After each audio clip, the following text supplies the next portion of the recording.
Então Jesus disse aos seus discípulos: Busquem em primeiro lugar o reino de Deus e a sua Brilhe justiça. também a luz de vocês diante dos outros. Portanto, vão e façam discípulos de todas as nações, batizando-os em nome do Pai, do Filho e do Espírito Santo.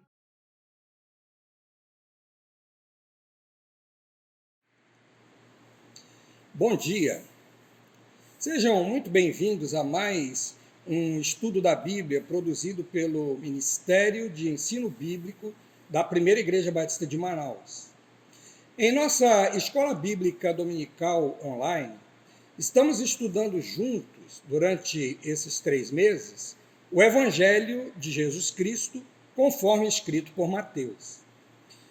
Na semana passada, nós fizemos um estudo introdutório e hoje nós vamos começar a estudar o texto desse maravilhoso evangelho. Quando nós lemos a biografia de um personagem histórico, nós ficamos admirados com as ações, as realizações daquele biografado. Eu particularmente gosto muito de ler biografias. E nessas biografias a gente sempre pode descobrir algumas coisas boas, algumas coisas que inspiram a nossa vida e nas quais nós podemos nortear na nossa própria conduta. Mas existem também, naturalmente, fatos que desabonam, às vezes, a vida dos biografados. Mas, quando nós lemos os evangelhos, nós verificamos que nós estamos lendo algo além de uma mera biografia. A descrição feita pelos evangelistas das palavras, discursos, milagres e ações de Jesus é, na verdade, o ápice do que os teólogos chamam de a história da salvação.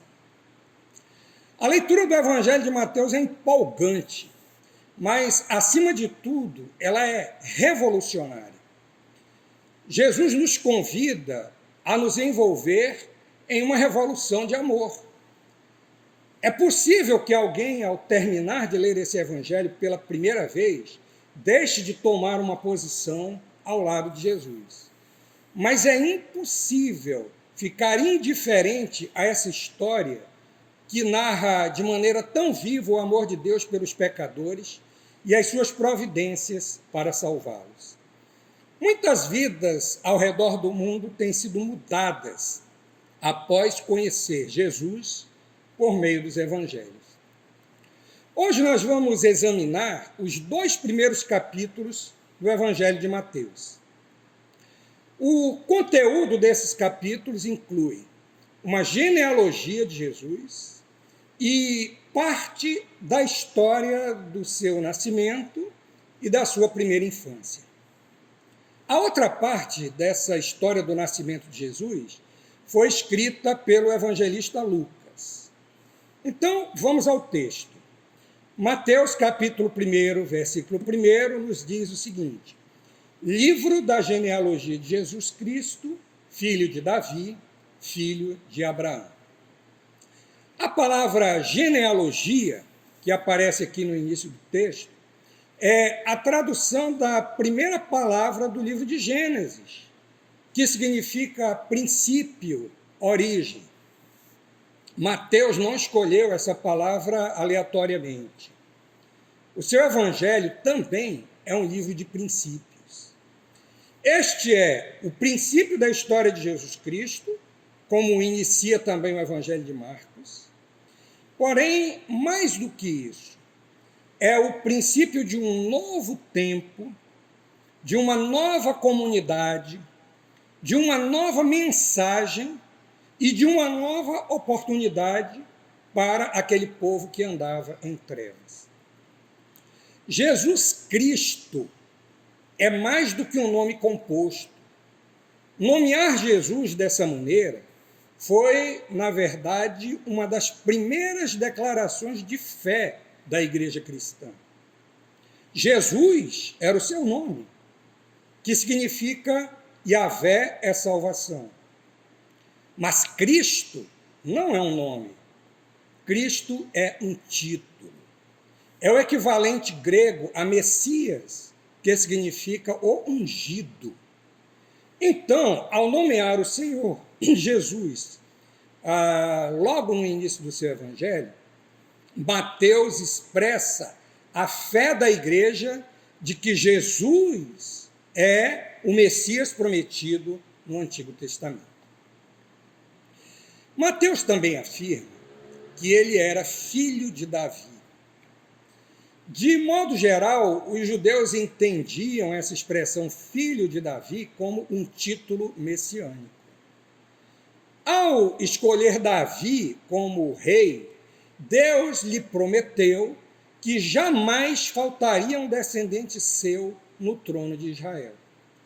Deus firmou com Davi uma aliança de amor, conforme nós lemos no Salmo 89, 29, que diz o seguinte: farei durar para sempre a sua descendência, e o seu trono ficará firme enquanto o céu existir.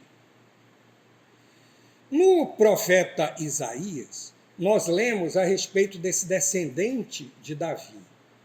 Em Isaías 9:7 nós lemos: ele estenderá o seu governo e haverá paz sem fim sobre o trono de Davi e sobre o seu reino, para o estabelecer e para o firmar com juízo e com justiça, desde agora e para sempre. O zelo do Senhor dos Exércitos fará isto. Mas o evangelista também afirma que Jesus era filho de Abraão. Poderia ser apenas uma conclusão lógica, porque Davi também era descendente de Abraão. Mas há motivos importantes pelos quais Abraão também é mencionado. Alguns rabinos, após o exílio babilônico, também usavam essa expressão filho de Abraão como um título messiânico. A aliança de Yahvé com o povo hebreu foi feita, em primeiro lugar, com Abraão, conforme nós acabamos de estudar no livro de Gênesis. Com isso, Mateus prepara os seus leitores para ouvirem que a salvação de Jesus é para todos os povos, e não apenas para os judeus. Porque está escrito lá em Gênesis 22:18: na sua descendência serão benditas todas as nações da terra, porque você obedeceu a minha voz. A partir do verso 2 do primeiro capítulo, Mateus traça essa genealogia de Jesus, partindo de Abraão e fazendo conexões em Davi e no exílio babilônico. A principal função dessa genealogia é a declaração do verso 1. Mateus tinha essa intenção não apenas de afirmar, mas também de demonstrar essa ascendência de Jesus. As fontes que Mateus utilizou para essa genealogia foram o Antigo Testamento. Ele pesquisou esses nomes até a época do exílio babilônico, mas a partir de então ele usou registros extrabíblicos. Esses registros das genealogias do povo judeu, segundo o historiador judeu Flávio Joséfo, foram mantidas fielmente até o final do primeiro século. Acontece que nem todos os nomes são mencionados, porque o propósito de Mateus aqui não é de fazer uma retrospectiva minuciosa de todos os antepassados de Jesus, mas sim de demonstrar a sua linhagem, a partir de Abraão, depois de Davi, passando também por Zorobabel, que é apresentado especialmente pelo profeta Ageu como uma figura do Messias vindouro. Em Ageu 2:23 nós lemos o seguinte: naquele dia, diz o Senhor dos Exércitos, tomarei você, Zorobabel, filho de Salatiel, você que é meu servo, diz o Senhor, e farei de você um anel de selar, porque eu o escolhi, diz o Senhor dos Exércitos. A genealogia, então, prepara o leitor para a narrativa do nascimento de Jesus. Vamos fazer a leitura do capítulo 1, versículos 18 e 19. O nascimento de Jesus Cristo foi assim. Maria, a sua mãe, estava comprometida para casar com José. Mas, antes de se unirem, ela se achou grávida pelo Espírito Santo. José, com quem Maria estava para casar, sendo um homem justo e não querendo envergonhá-la em público, resolveu deixá-la sem que ninguém soubesse. Vamos falar aqui um pouco sobre as formalidades de um casamento judeu no primeiro século. Fica muito claro de que essas formalidades eram um tanto diferentes daquilo que nós temos hoje. O texto diz que Maria estava comprometida para se casar com José. Esse era um compromisso formal. Para desfazer esse compromisso, era necessária uma ação de divórcio. A infidelidade durante esse compromisso era considerada adultério. E as relações sexuais entre os comprometidos durante esse período também não era permitido. O casamento em si só se concretizava quando o noivo levava cerimonialmente a noiva para morar na sua casa. Pois bem, durante o período desse compromisso, Maria ficou grávida pelo Espírito Santo, conforme narrado por Mateus. Ele não entra em detalhes a respeito dessa concepção miraculosa de Jesus. Esses detalhes eles podem ser encontrados lá no Evangelho de Lucas. O fato é que o poder divino, manifesto pelo Espírito do Senhor, de quem se esperava uma atividade especial na época ou na era messiânica, ele realizou milagrosamente essa concepção. Pois bem, José, quando soube da gravidez de Maria, Mateus diz que ele era um homem justo. E, por causa disso, ele deveria, então, ingressar com uma ação de divórcio. E, mesmo que o texto não diga isso expressamente, nós entendemos que, além de justo, José também era um homem misericordioso. Ele sabia que, se houvesse um divórcio público, Maria estaria sujeita ao apedrejamento, embora essa prática já não fosse tão comum naquela época. Mas, ainda assim, um divórcio público ia trazer vergonha e ultraje, não só para Maria, como para toda a sua família. Só que a lei também permitia um divórcio privado, que deveria ser feito apenas perante duas testemunhas. Essa era a pretensão de José, para não expor Maria àquela execração pública. Porém, Deus fez com que José mudasse de ideia. E ele fez isso por meio de um sonho, na qual aparecia um anjo do Senhor e lhe dizia para não ter medo de receber Maria como sua esposa, porque ela não havia sido infiel como ele havia pensado. O anjo do Senhor também ordenou que, quando o menino nascesse, José lhe desse o nome de Jesus.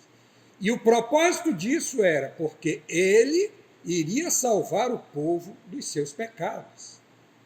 A profecia de Isaías, que foi citada pelo anjo, diz que o menino seria conhecido pelo nome de Emanuel, que significa Deus está entre nós.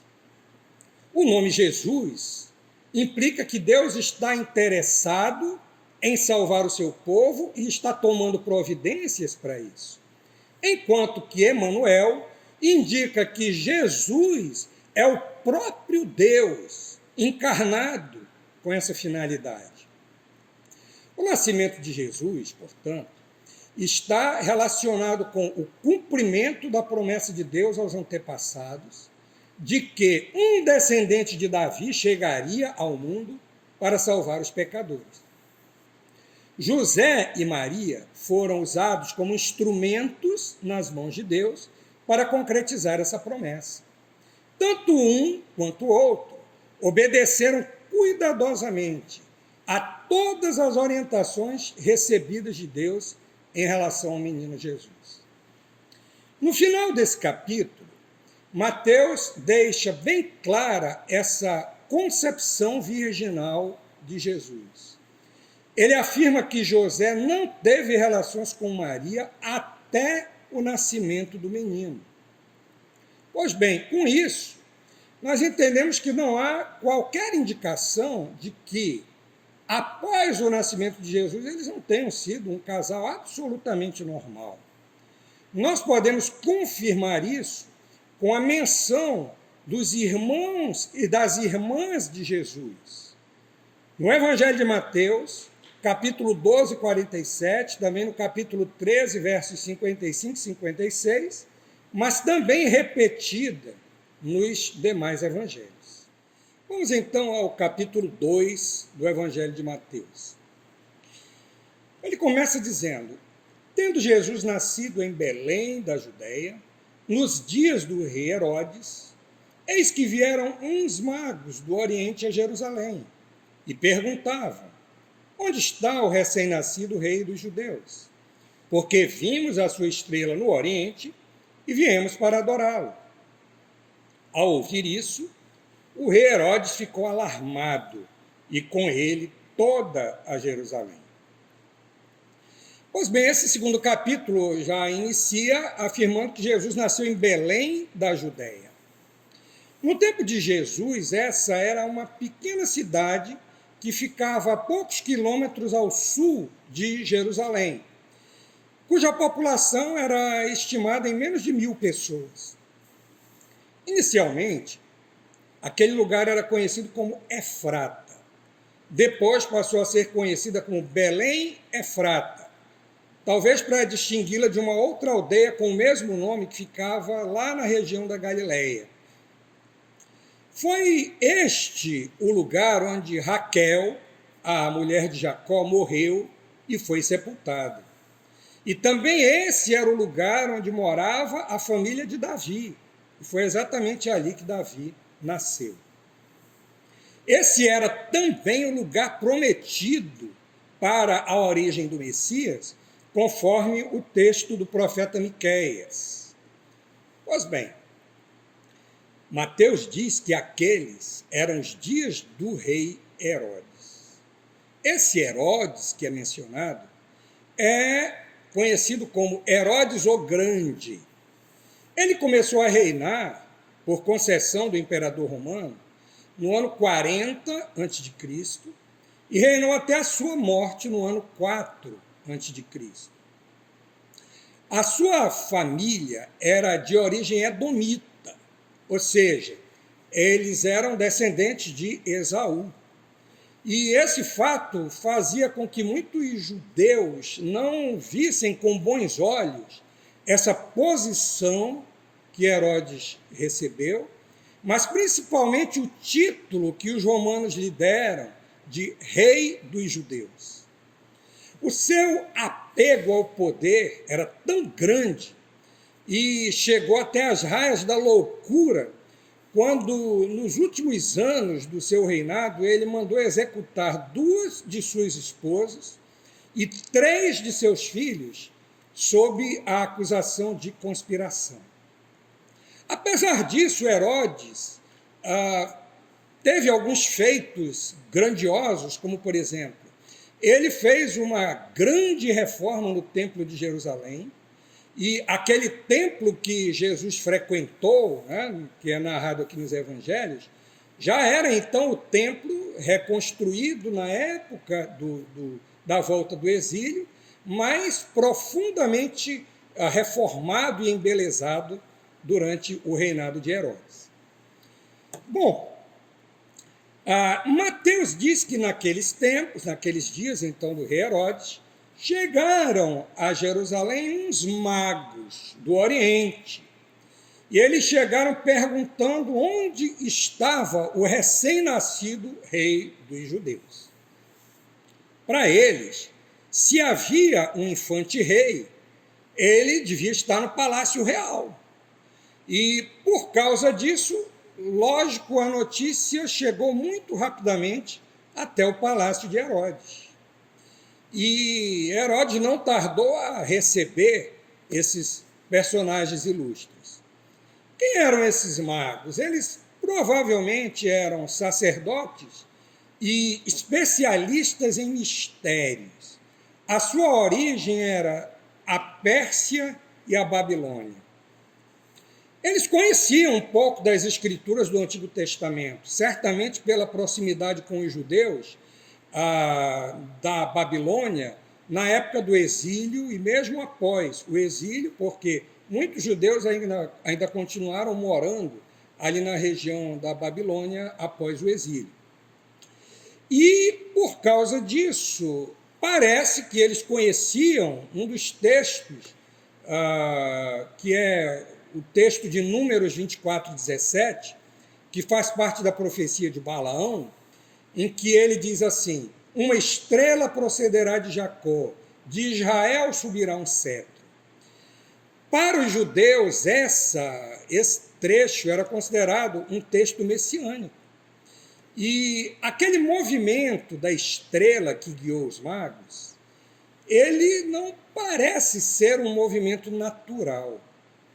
Alguns comentaristas querem fazer uma explicação, tentando ajustar essa estrela com algum fenômeno natural acontecido na época. Mas o fato é que aquela estrela que apareceu aos magos, ela foi considerada um acontecimento extraordinário, de grande importância, porque fez com que eles empreendessem uma viagem que normalmente durava cerca de 40 dias até Jerusalém. Bom, quando esses magos chegaram lá, Mateus diz que Herodes ficou alarmado, e com ele toda Jerusalém. Não era para menos. O anúncio de um novo rei representava uma ameaça ao trono de Herodes, e essas ameaças, geralmente, ele respondia com uma violência muito grande. Mas também essa era uma ameaça para a liderança política e religiosa corrupta daquela época, que vivia sob a proteção de Herodes.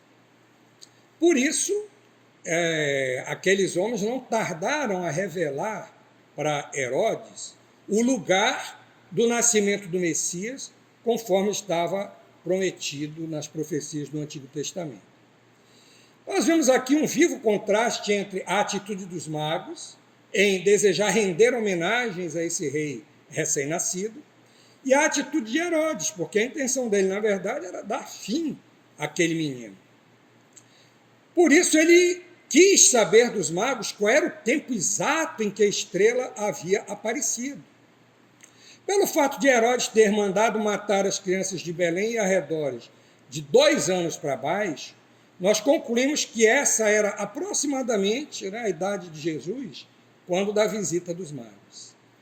Então, nós podemos concluir que aquela famosa cena dos magos chegando junto da estrebaria, e se ajoelhando ali junto daquela manjedoura, que é consagrada naqueles quadros de Natal, na verdade, nunca aconteceu. O texto continua dizendo que a estrela mostrou o caminho para os magos até Belém, e que eles ficaram muito alegres quando, ao chegar ali, encontraram o menino em casa com a sua mãe. As homenagens que os magos prestaram foram simbolizadas por presentes valiosos que eles ofertaram ao menino: ouro, incenso e mirra. O número desses presentes fez com que a tradição acreditasse que esses magos eram em número de 3, mas isso não é comprovado pelo texto. Aliás, era de se esperar que a comitiva dos magos fosse muito maior. Provavelmente eles não vieram sozinhos do Oriente, eles vieram junto com serviçais, quem sabe até alguns escravos, né, para cuidar de algumas necessidades deles durante a viagem. Pois bem, esses presentes que os magos ofereceram eram preciosos e tinham muito valor. E isso certamente foi uma providência de Deus para sustentar a família durante a fuga que eles tiveram de empreender para o Egito. Bom, o texto continua, versículos 13 a 15, dizendo o seguinte: depois que os magos foram embora, um anjo do Senhor apareceu em sonho a José e disse: levante-se, tome o menino e sua mãe e fuja para o Egito.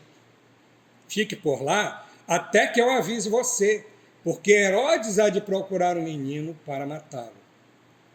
Levantando-se José, tomou de noite o menino e a sua mãe e partiu para o Egito, onde ficou até a morte de Herodes. Isso aconteceu para se cumprir o que foi dito pelo Senhor por meio do profeta: do Egito chamei o meu filho. Os magos tinham sido avisados por Deus em sonho para não voltarem a Jerusalém. Com isso, nós podemos supor que eles fizeram o contorno do Mar Morto e de lá tomaram o caminho de volta para casa. Mas José também foi advertido para sair dali rapidamente, porque Herodes estaria procurando o menino para matá-lo. O fato é que Deus, na sua soberania, estava preservando a vida de Jesus. O Egito seria o lugar mais lógico para fugir. Naquela época, o Egito era uma província romana, próxima, bem organizada e fora da jurisdição de Herodes.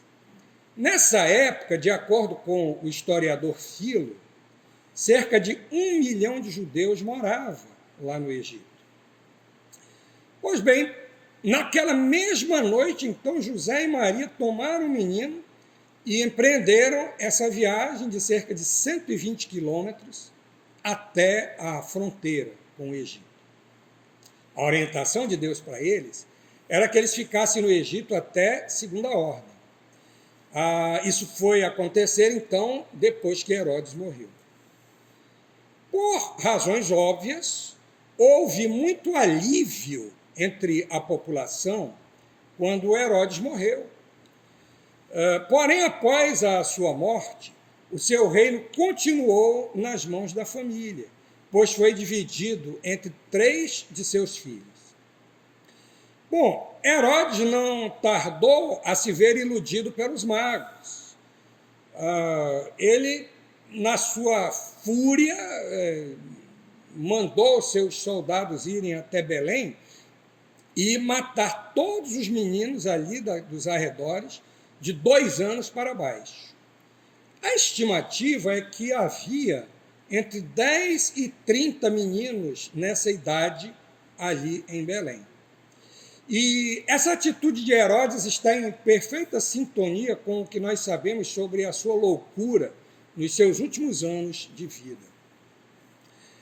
O que nós vemos aqui, de maneira bastante clara, são as forças do mal tentando se levantar contra o Senhor e contra o seu ungido. Mas as providências de Deus fazem com que ele zombe dessas tentativas infrutíferas dos servos do maligno, conforme nós lemos no Salmo 2, versos 2 e 4. É bom nós já lembrarmos que também os judeus consideravam o 2º Salmo como um salmo messiânico.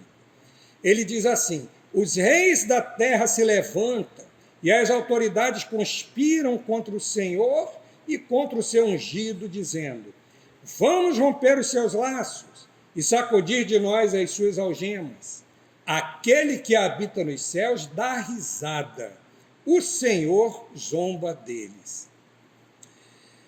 Logo em seguida, nós lemos a respeito de mais uma orientação clara de Deus para José, versos 19 a 21. Depois da morte de Herodes, um anjo do Senhor apareceu em sonho a José no Egito e lhe disse: levante-se, tome o menino e sua mãe e vá para a terra de Israel, porque os que queriam matar o menino já morreram. Levantando-se José, tomou o menino e a sua mãe e voltou para a terra de Israel. Nós vemos aqui mais uma vez com bastante clareza a providência de Deus para preservar e guiar a vida do menino. E mais uma vez também nós vemos a disposição de José em seguir essas orientações divinas imediatamente. Bem, após a morte de Herodes, muitos esperavam que o seu sucessor sobre todo o reino fosse o seu filho Herodes Antipas. Mas o reino acabou sendo dividido em 4 partes. Arquelau, que era filho de Herodes, e que era tão cruel quanto o seu pai, ficou com a Judéia, Samaria e Idumeia. Antipas, conhecido como Herodes Antipas, ficou com a Galileia e a Pérea. As outras 2 partes do reino ficaram sob o domínio de Filipe, que também era conhecido como Herodes Filipe. Por isso, José não voltou para Belém, preferindo se estabelecer na Galileia, que era um lugar assim, mais distante dessas brigas pelo poder.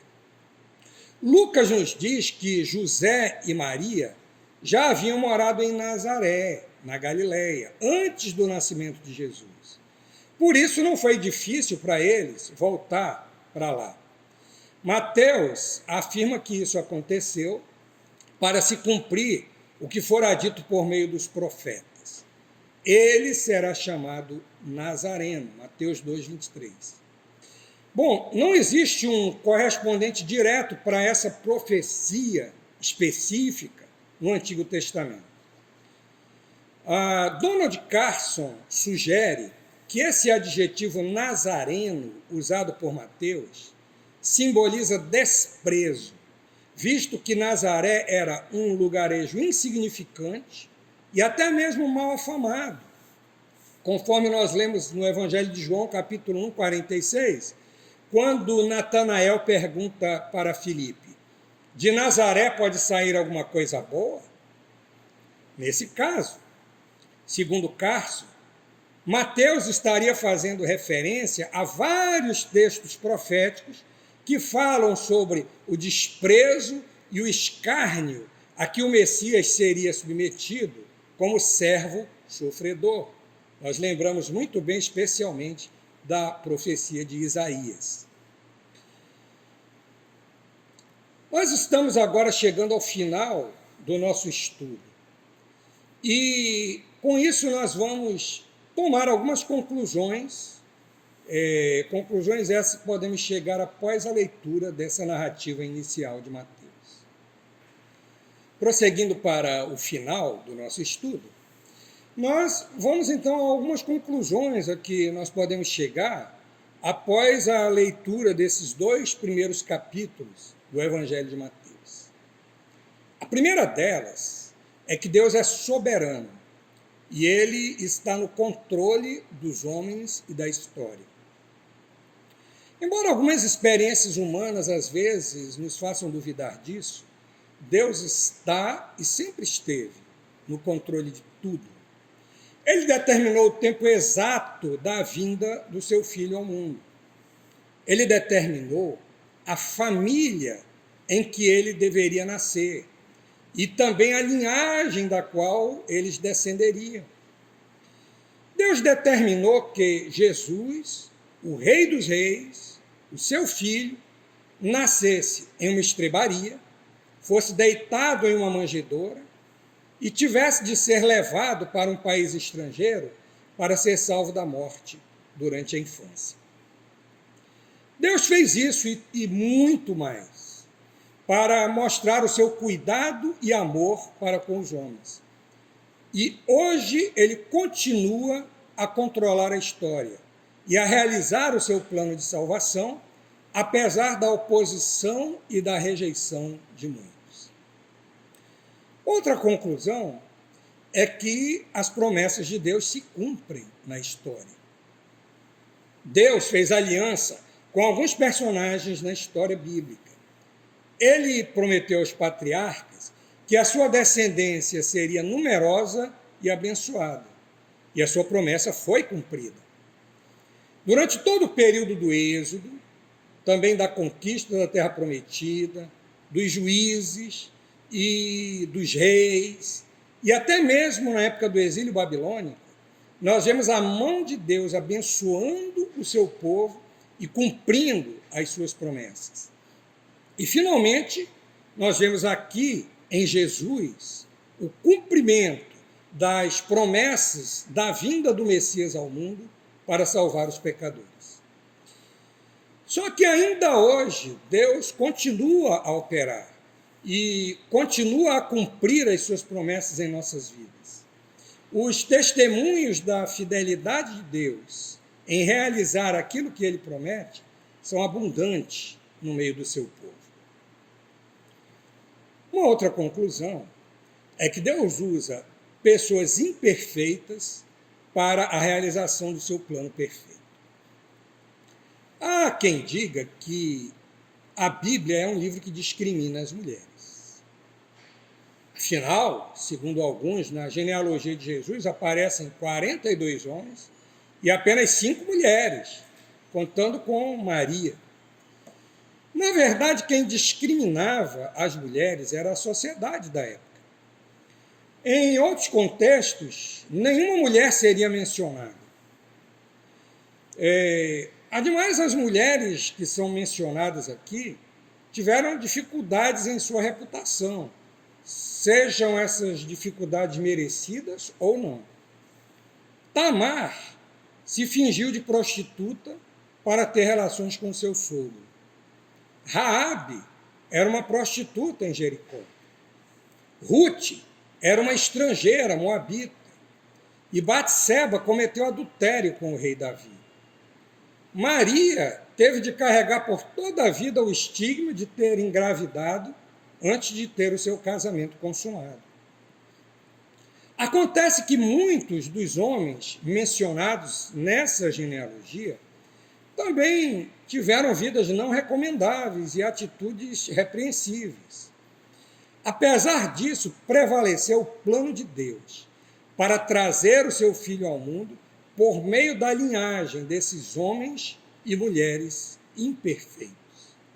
Deus hoje continua a realizar a sua vontade através de pessoas imperfeitas, como eu e você.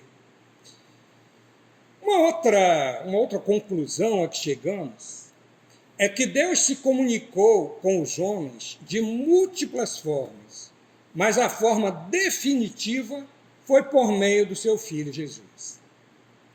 Nos 2 capítulos que nós estudamos hoje, vemos por 4 vezes Deus revelando a sua vontade por meio de sonhos. Mas na história bíblica, Deus se revela de muitas outras maneiras. Por exemplo, por meio dos patriarcas, por meio de anjos, por meio de visões, por meio dos profetas, de outros homens consagrados e outras maneiras também. Mas a revelação definitiva de Deus aos homens veio por meio de seu Filho Jesus. Conforme nós lemos na carta aos Hebreus, capítulo 1, que diz: antigamente, Deus falou muitas vezes e de muitas maneiras aos pais pelos profetas, mas nestes últimos dias nos falou pelo Filho, a quem constituiu herdeiro de todas as coisas e pelo qual fez o universo. Isso é claramente demonstrado por Mateus. Deus continua a nos falar hoje, por meio do seu Filho e por meio da sua palavra. Uma outra conclusão é que o plano de Deus para salvar os homens inclui pessoas de todos os povos, tribos, línguas e nações. A salvação de Deus é para todo mundo. Sua mensagem convida todos a segui-lo, embora muitos o rejeitem. Mateus nos revela o Salvador, que convida os seus seguidores a fazer discípulos de todas as nações, e não apenas do povo judeu. A obra missionária da igreja em todos os tempos confirma essa realidade. O evangelho tem sido espalhado no mundo todo e tem sido testemunhado a pessoas de todas as nações. O nosso desejo é que, na continuidade do estudo do Evangelho de Mateus, nós também continuemos a descobrir essa pessoa maravilhosa que é Jesus, o Messias, Salvador do mundo. E eu peço a vocês que, durante essa semana, leiam com bastante cuidado os capítulos 3 e 4 do Evangelho de Mateus, que serão estudados no próximo domingo. Desejamos um excelente domingo a todos.